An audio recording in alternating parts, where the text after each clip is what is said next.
નમસ્કાર.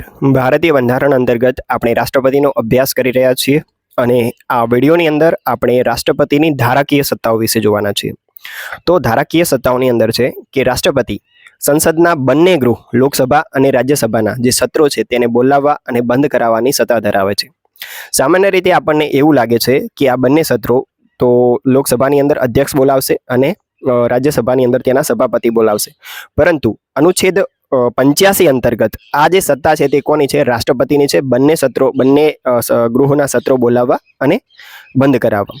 ત્યારબાદ અનુચ્છેદ 81 મુજબ જે રાજ્યસભા છે તેની અંદર 12 સભ્યોની નિમણૂક કરવાની સત્તા કોણ ધરાવે છે? રાષ્ટ્રપતિ. અગેન અહીંયા મારે કહેવું ના પડે, રાષ્ટ્રપતિની જેટલી પણ સત્તાઓ છે વાસ્તવમાં કોની છે? વડાપ્રધાન અને મંત્રી પરિષદની સત્તાઓ છે. અનુચ્છેદ 74 બરાબર યાદ રાખવાનો છે. તો અનુચ્છેદ 81 લોકસભાની અંદર રાજ્યસભાની અંદર 12 સભ્યોની નિમણૂક કરવાની સત્તા રાષ્ટ્રપતિ ધરાવે છે. આ જે સભ્યો છે તે માત્ર ને માત્ર 4 ક્ષેત્રોમાંથી હોવા જોઈએ. અનુચ્છેદ 83 બરાબર 83 એવું કહે છે 4 ક્ષેત્રો કયા કયા છે? તો તે છે સાહિત્ય છે, કળા છે, વિજ્ઞાન છે અને સમાજ સેવા છે. આ 4 સિવાય પાંચમું ક્ષેત્ર નથી. બરાબર, રમત ગમતનું ક્ષેત્ર આવતું નથી. 4 જ ક્ષેત્રો આવે છે. સચિન તેંડુલકરની જે નિમણૂક રાજ્યસભાના સભ્ય તરીકે થઈ હતી તે રમતગમતના ક્ષેત્ર તરીકે નહીં પણ કળાના ક્ષેત્ર તરીકે થઈ હતી. તો અનુચ્છેદ 83 અંતર્ગત તમારે યાદ રાખવાનું છે માત્ર ને માત્ર આ 4 ક્ષેત્રો જ આવે છે. ત્યારબાદ લોકસભાની અંદર તેઓ 2 એંગ્લો ઇન્ડિયનની નિમણૂક કરવાની સત્તા ધરાવે છે. બરોબર, લોકસભામાં એંગ્લો ઇન્ડિયનની નિમણૂક માટેનો અનુચ્છેદ 331 છે, જ્યારે વિધાનસભામાં જે રાજ્યપાલ નિમણૂક કરે છે એંગ્લો ઇન્ડિયનની તે માટેનો અનુચ્છેદ 333 છે. જે રાજ્યપાલ આવશે ત્યારે જોઈશું. અત્યારે 331 અંતર્ગત આ જે એંગ્લો ઇન્ડિયન છે તેની નિમણૂક વિશે જોઈએ તો સૌપ્રથમ જોઈશું એંગ્લો ઇન્ડિયન કોને કહે છે.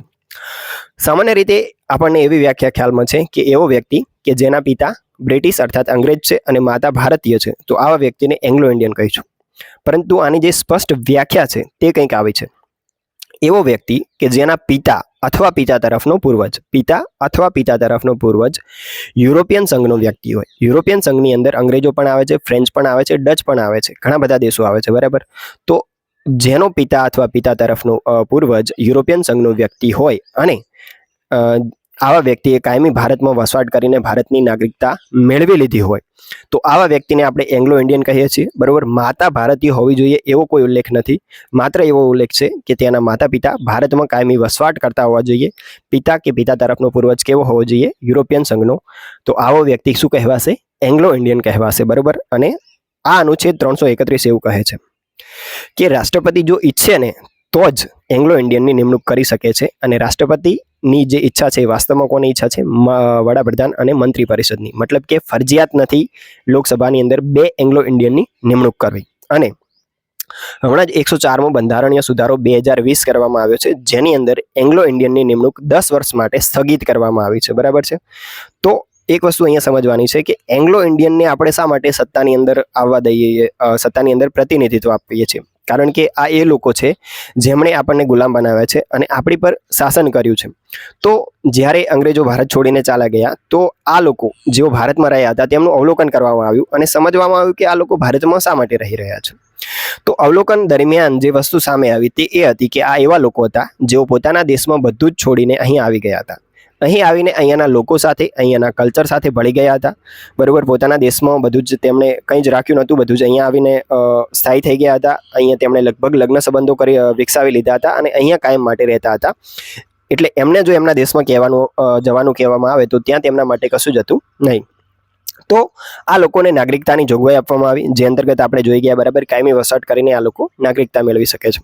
તો પછી પ્રતિનિધિત્વ તેમને શા માટે આપવામાં આવ્યું? કે આ લોકોની સંખ્યા ઓછી હતી. હવે ઓછી સંખ્યા છે તો સ્વાભાવિક છે કે આ લોકો ચૂંટણી લડીને ક્યારે જીતીને સત્તામાં ના આવે, કારણ કે ભારતની અંદર લોકો ધર્મ અને જાતિના નામે વોટ આપતા હોય છે. બરાબર, પોતાના ધર્મ અને જાતિનો વ્યક્તિ હોય એ જ વ્યક્તિ ઝડપથી જીતી જતો હોય છે.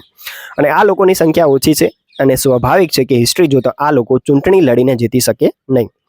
તો આ લોકોની સમસ્યાઓ હતી કે જે વિકાસને લઈને કેટલીક બાબતો હતી, એ બાબતોની રજૂઆત કરવા માટે એ લોકોને પ્રતિનિધિત્વ લોકસભાની અંદર આપવામાં આવ્યું હતું અને એ પણ ફરજિયાત ન હતું, રાષ્ટ્રપતિ ઈચ્છે તો જ. અને હાલમાં 104મો બંધારણીય સુધારો 2020 અંતર્ગત 10 વર્ષ માટે એ વસ્તુને સ્થગિત કરવામાં આવી, કારણ કે એ જે સમય હતો 50-60 વર્ષ પહેલાનો, એ સમયે આ લોકો પોતાની રજૂઆત કરી શકે એ માટે ઘણા બધા માધ્યમો નહોતા, પણ અત્યારે સોશિયલ મીડિયા અંતર્ગત ઘણા બધા માધ્યમો આવી ચૂક્યા છે જેની મદદથી તેઓ પોતાની રજૂઆત કરી શકે છે.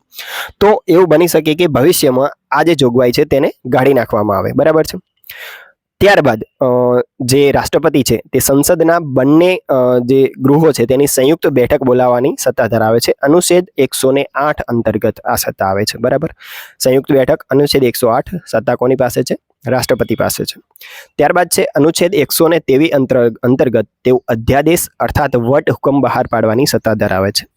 અને જો તમને પૂછવામાં આવે પ્રશ્ન કે અધ્યાદેશ એટલે કે વટ હુકમ બહાર પાડવાની રાષ્ટ્રપતિની જે સત્તા છે તે કેવી સત્તા છે, તો આ જે સત્તા છે તે ધારાકીય સત્તા છે.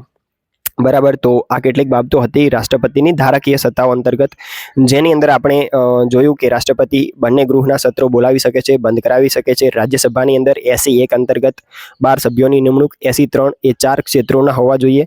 અનુચ્છેદ 331 લોકસભાની અંદર 2 એંગ્લો ઇન્ડિયનની નિમણૂક તેઓ કરી શકે છે.